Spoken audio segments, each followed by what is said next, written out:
So as we know, there's a lot of talk amongst the community about Destiny 2, what it did right and what it mostly did wrong.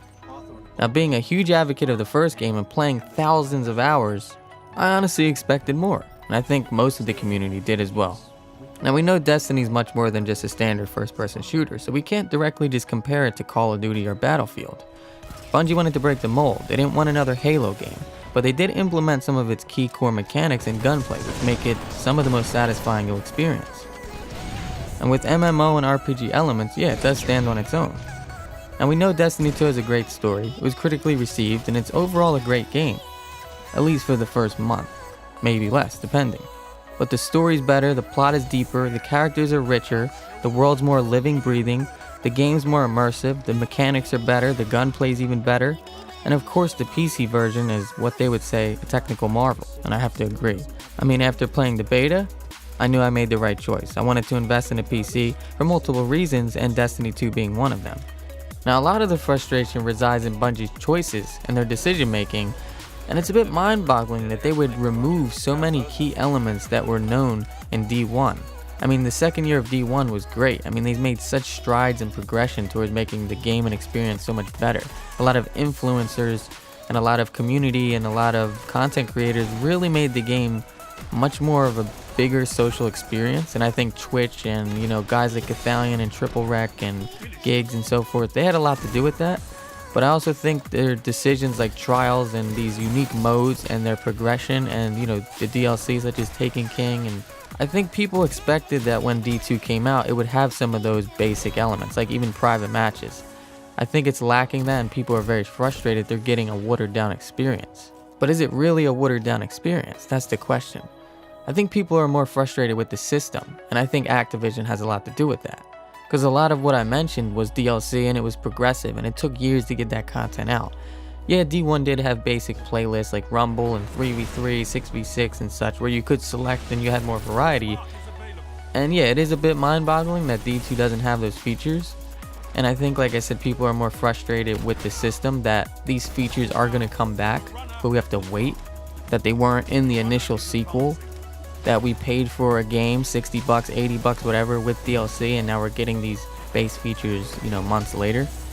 Yeah, it is frustrating, but this is the system now. I mean, this is the industry, this is the way it went. They're making a killing doing it, but are they limiting themselves? Absolutely, because I think they can make a shit ton more money. I think Bungie is completely restricting a whole player base, and they're more catering to casuals now, which, like I said, that could be also to do with Activision and the way that they want the game to go in the direction. Does Bungie have full control over all that? We don't know. I don't know. I'm not a game developer. This is all theoretical. But what I do know is when House of Wolves dropped and Trials of Osiris came out, and there was like this hint of a competitive community and some kind of competitive side to the game, it just got that much more popular. I mean, Twitch streamers came out of the woodworks. They started getting really popular. People were doing trials carries. I mean, you had to go flawless. Like, it was the cool thing. And people were paying to go flawless. People were making lives out of going flawless and just doing trials on weekends. I mean, people were making six figures doing this, and they still do. Like, it's crazy. That's how big Destiny got, and the community has arisen from that situation, from that opportunity, from that DLC, from that content, from that competitive side of the game. And I think the community also thought that because of Trials and because the way the game was heading with private matches and such, that D2 would have esports support. And it would be that much more competitive, it would be better balanced, the 4v4 playlist and the matchmaking and such. We'll get dedicated servers, yeah, no problem. We'll have custom matches, no problem. They did it in Halo, right? Like, we had ranked in Halo 2, we had ranked in Halo 3, we had MLG in Halo 2 and all that. So, like, what's going on? I mean, perfect example, look at the new Call of Duty. They've already announced ranked play and competitive support. Like, what's going on, Bungie? Where's our dedicated servers? Where's our custom matches? Where's our basic elements that you had in Halo 2 and 3? I just don't understand it. I mean, look at games like Overwatch, and that's Blizzard, right? You guys work with Blizzard. Look at their ranked system. The game's PvP only. Look how successful it is. Look how much money they've made. Look how much money they continue to make. Like, do you guys want to make more money? Like, stop catering to just a casual audience. Yes, you can still have your casual elements, but you can have a competitive side too, and you can make even more money. But first, you gotta fix your networking. Peer-to-peer is just not gonna work. We know that. Sending data back and forth between players is never a good idea. The tick rate's terrible. 30, maybe 40 on PC if someone's got high enough frame rate. You know, you're getting DDoS because they can see your IP. I mean, you need dedicated servers. That's the beginning. And you're not going to hurt your casual player base at all. You're just giving everyone more to do. You're giving us hardcore competitive players something to grind for, something to work for, something to show off for. And then you're adding the beginning of what an esports community could be.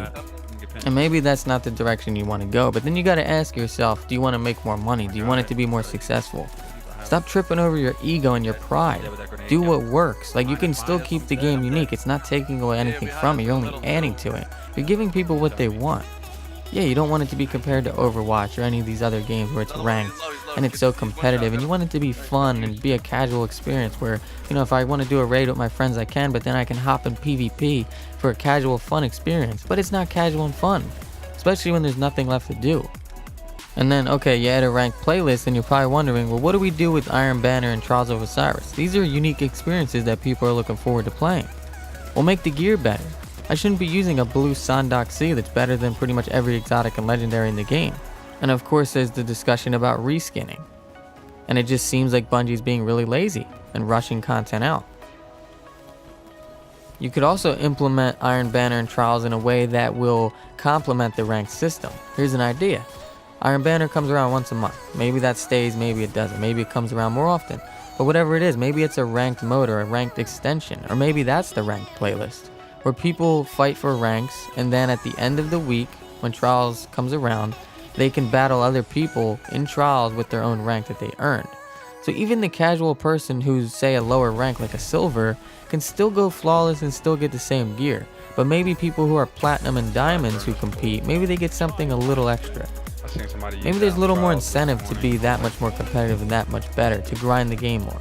And of course, these are all ideas, and I'm not a game developer. I'm just a guy who loves and plays Destiny a lot.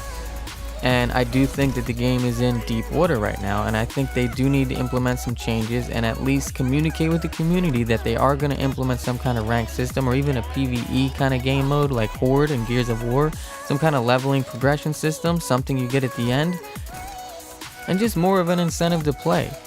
I don't think Curse of Osiris is going to be the answer that we're hoping for, but I do think it's going to be a step in the right direction. And with the announcements that Bungie has made about implementing private matches and such, people got really excited. I mean, if you just Google D2, you'll come across somebody talking about ranked playlist or esports or some kind of PvE mode, a better endgame, more incentive to play, and not so much about emote wheels.